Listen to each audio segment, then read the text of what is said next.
Um dos vídeos mais vistos aqui do canal é o que eu ensino a fazer a recuperação do boot utilizando o Grub, né? O próprio gerenciador de boot. Acontece que algumas vezes pode acontecer de não ser um problema relacionado diretamente ao Grub. Pode ser um problema do disco, né? Um problema de disco, não tem a ver com o gerenciador de boot, é um problema de disco. Pode ser um problema que um arquivo tenha sido removido, um arquivo do kernel, por exemplo, ou um arquivo de sistema que faz parte da estrutura de boot. Então, quando se dá esse tipo de problema, só fazer aquele procedimento do Grub, muitas vezes você faz corretamente, não vai resolver. Para isso, para ajudar a sanar esse tipo de dúvida, eu resolvi fazer esse vídeo mostrando a utilização de uma outra ferramenta, tá? Na verdade um Live CD, para que você, através do Live CD, acesse o sistema em disco e faça a correção necessária que você precisa fazer ali. Se for instalar um arquivo, instale. Se for corrigir o sistema de arquivos, corrija. Se for colocar um kernel mais novo ou voltar com um kernel mais antigo, você faz esse procedimento. Tá?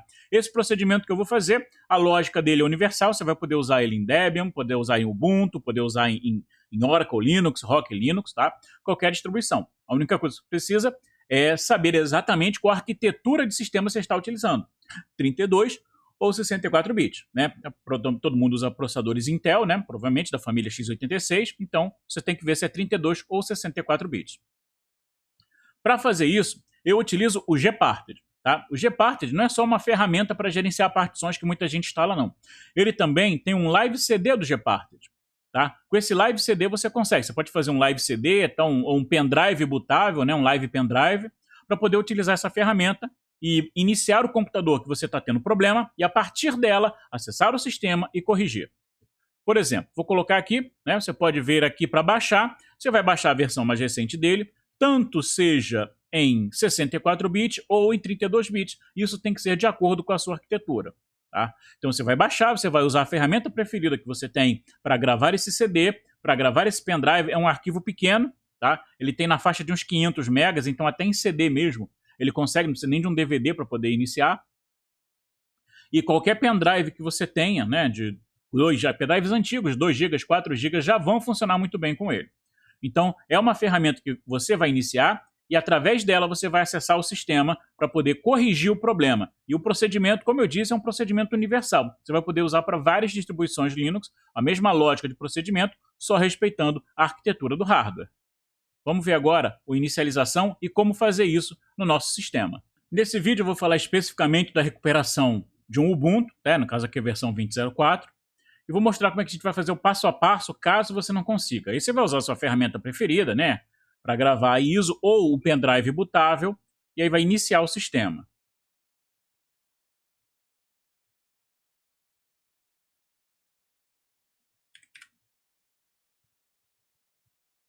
Parar aqui a contagem, vou também botar no modo escalonado para visualizar melhor.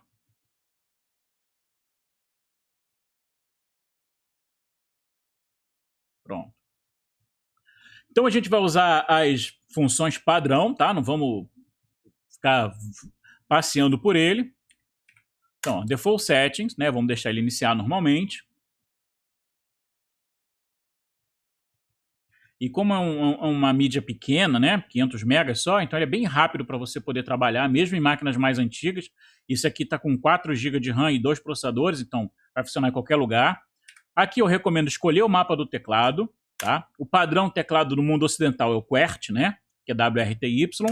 No nosso caso aqui, para teclado em português do Brasil, é o Brazilian, mas não é o BR Latim, ele escolheria o BR Latim. O padrão que a maioria usa, né, o teclado BR ABNT2, é o Brasil Standard. E ele te oferece aqui já, de acordo com como eu escolhi o teclado, ele já coloca o idioma português do Brasil como primeiro. Não, vou colocar em português do Brasil, digito 01, que é o código ali do português do Brasil. Depois ele pergunta qual configuração de vídeo que eu quero, se eu quero escolher, se eu quero forçar. Não, vou deixar ele escolher configuração padrão. Dei Enter, e ele automaticamente vai carregar o servidor gráfico e também vai chamar automaticamente o Gparted. Olha só, já carregou e já chamou o Gparted. E aí ele encontrou o meu sistema. Então, o primeiro passo aqui, chegou no teu sistema, no teu Linux, que estava lá, que não está iniciando por algum motivo. Tá? Então, você não sabe qual é o motivo. Você pode ter sido um erro, faltou um arquivo, um erro de disco. Primeiro, caso seja um problema de disco, a gente precisa mandar verificar o disco. Tá? Então, você vai selecionar a partição que você vai verificar. Você pode verificar mais de uma partição, tá? Uma de cada vez, ou pode verificar todas ao mesmo tempo. Você vai clicar com o botão direito aqui, ó, Tá vendo? Cuidado com as opções, tenha muito cuidado com as opções, não vai mandar apagar, nem redimensionar, nem copiar e muito menos formatar, tá? Você vai aqui ó, em verificar. É essa a única opção que você precisa usar aqui para que você não interfira basicamente em nada do que está acontecendo no disco que já está lá. Então você vai achar a tua partição principal aí, tá? Você pode ter mais de uma, então você vai ter que saber se tem um barra, se tem um home, se tem partições divididas, tá? Vai mandar verificar. Só que ele não fez ainda. A vantagem é essa, você mandou fazer. Então ele está aqui, ó, uma operação pendente. Agora que você vai vir aqui, vai marcar para ele executar. Aqui ele aplica o que está pendente. Ó, edição de partição, pode causar perda de dados. Aqui é uma mensagem padrão, tá? Então, vamos aplicar assim mesmo. Está passando a ferramenta de checagem, tá? Como não tem nada, esse aqui é um disco que realmente não tem problema, ele mostra aqui. Se você quiser ver o que aconteceu, tá? Você tem um detalhamento aqui, ó.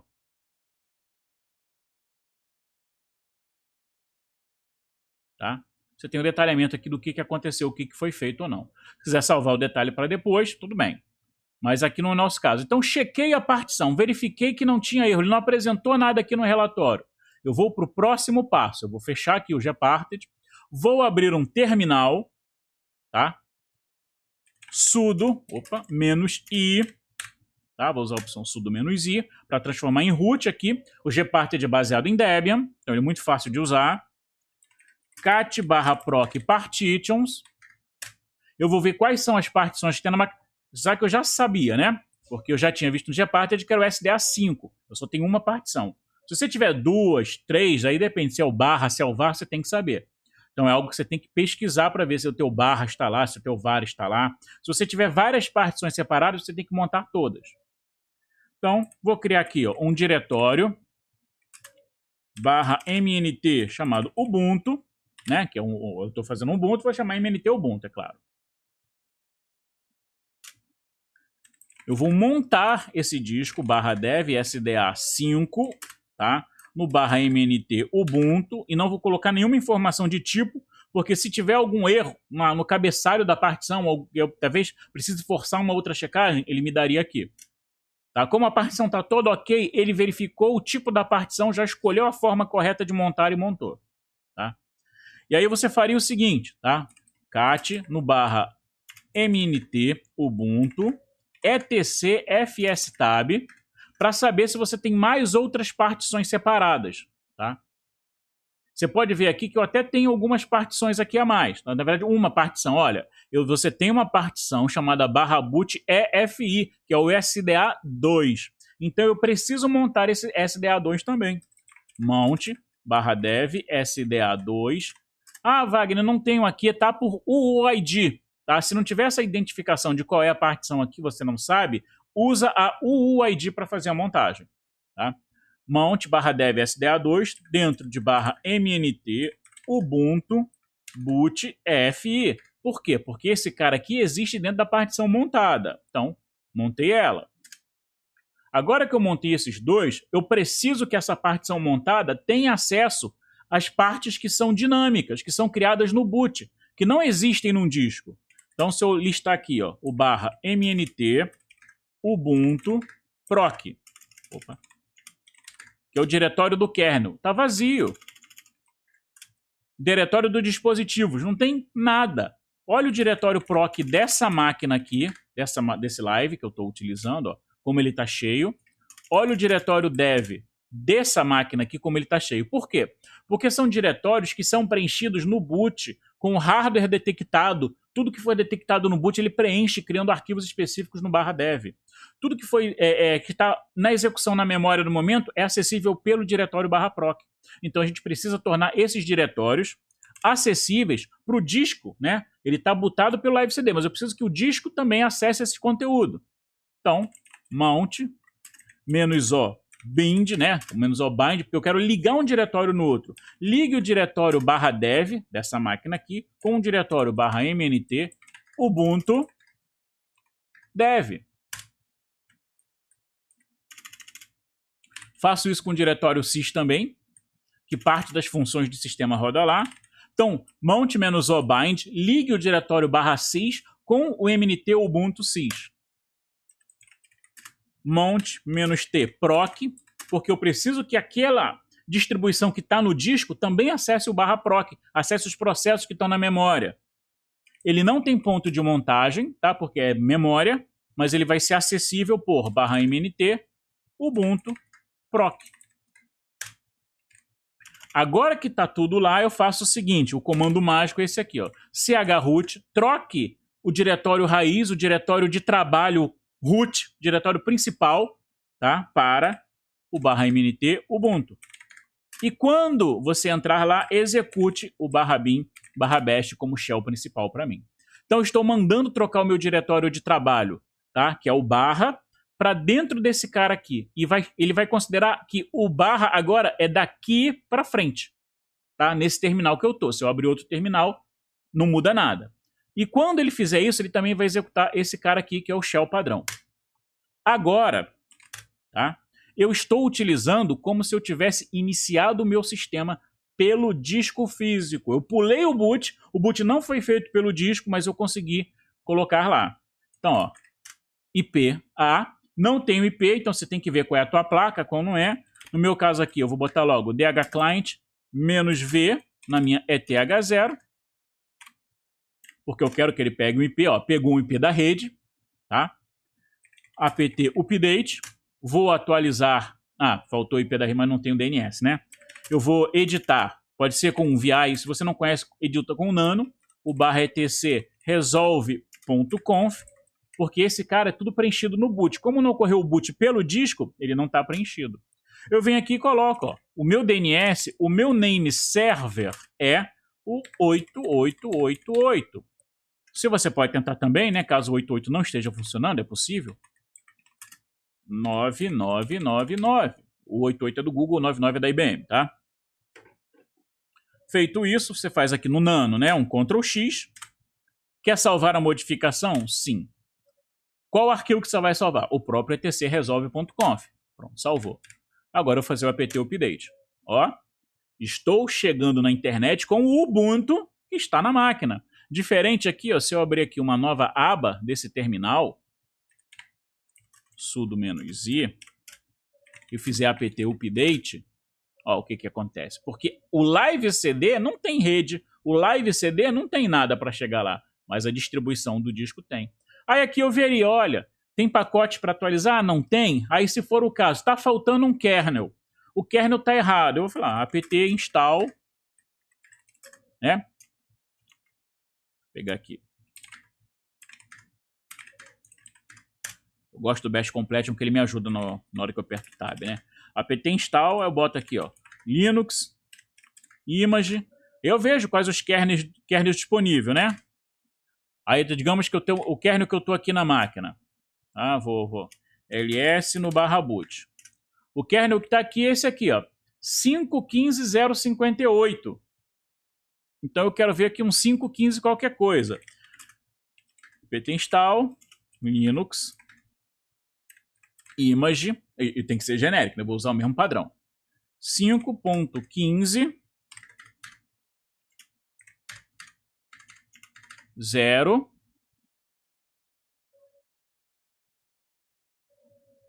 5.15 0, olha quantos tem aqui, ó.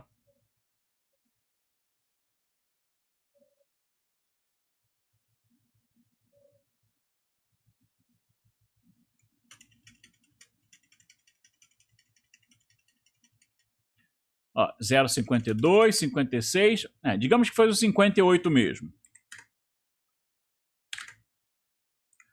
Ele vai me dizer o seguinte, olha, esse cara já está instalado, mas se eu quero forçar que ele reinstale o kernel porque o arquivo estava corrompido, o arquivo foi modificado, apt install ---- reinstall, eu vou forçar ele a baixar de novo esse cara e instalar de novo esse cara. Tá? E vou corrigir outras duas possibilidades aqui também. Tá? Eu já vou me garantir de corrigir duas outras possibilidades, que é o Grub não estar corretamente instalado ou esse kernel não estar aparecendo no Grub. Então eu tenho que saber qual é o meu disco principal, né? Você já viu, porque você iniciou por ele ali, você viu que tinha o SDA, né? Então seu disco principal deve ser o SDA ou SDB, você tem que conferir com aquele cat/proc partitions. Isso aqui significa que ele atualizou o arquivo e as configurações do Grub. Ótimo. Mas o Grub pode ter sido removido, tá, do seu setor de boot. Então você vai fazer ali grub install /dev SDA. Instale o Grub no SDA. Instale o Grub no seu disco SDA. Tá? Então, se for o Grub para FI, tem instruções do Grub para FI, mas o Grub padrão vai funcionar com essa aqui. Então, eu estou reescrevendo o setor de boot desse disco colocando o Grub. Então, se tinha um kernel, um arquivo faltando, eu corrigi. Eu posso até, apt upgrade, mandar atualizar o meu sistema por aqui. Estou atualizando o Ubuntu, né, por aqui.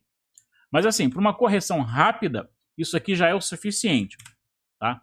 Então, você montou as partições, tá, que compõem aquele HD através do Live CD.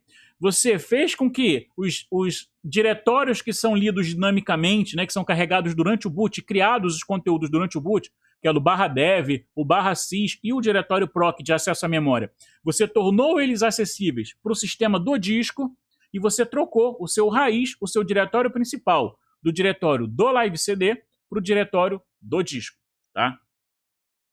E se eu carregar aqui o meu bash RC do root, ele ainda carrega todo o perfil do root quando eu logo. Tá? Feito isso, você fez a correção, instalou o programa. No meu caso, como ele não tinha rede, eu tive que configurar a rede ou fazer o DHCP rodar, por isso que eu rodei o DH Client, e coloquei o etc resolve conf com 2 name servers ali, né? Caso um DNS não funcionasse, o outro funcionaria. Com isso, eu já tenho o suficiente para fazer a instalação de um programa via rede. Instalo, corrijo, e aí eu tenho que fazer os passos inversos, né? Primeiro, eu fazer o exit para sair do chroot, tá? lsb. Ó, ele me diz que o meu sistema é esse aqui, ó. Eu vou sair dele, sair daquele ambiente do disco e voltar para o Live CD. O ambiente do disco é outro, do Live CD é outro, né? Aí eu vou desmontar quem eu havia montado, né? O mount /mnt sistema, mnt sistema não, mnt ubuntu boot fi.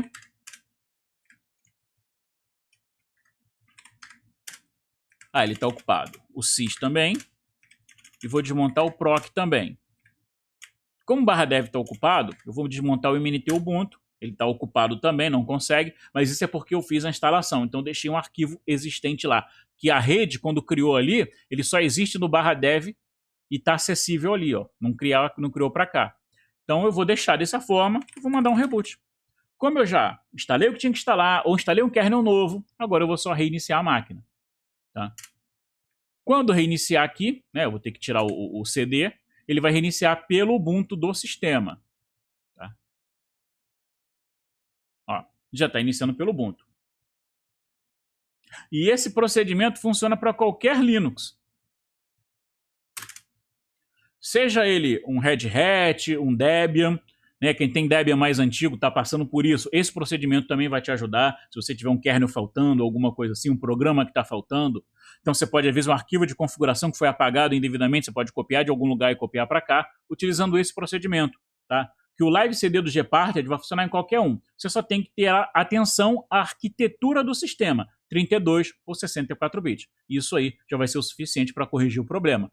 E aí você pode verificar disco, você pode corrigir arquivos que estão faltando, reinstalar programas que por algum problema, algum motivo deram problema durante a instalação ou foram corrompidos, você pode fazer isso e tornar o seu sistema utilizável de novo. A diferença vai ser que no Debian derivados vai ser o apt, né, install, ou opção -- reinstall. No Red Hat derivados vai ser o DNF install. Mas fora isso, a lógica toda de trabalho é a mesma. E espero que esse vídeo te ajude a realmente corrigir o problema de boot da sua máquina e tornar seu sistema utilizável novamente.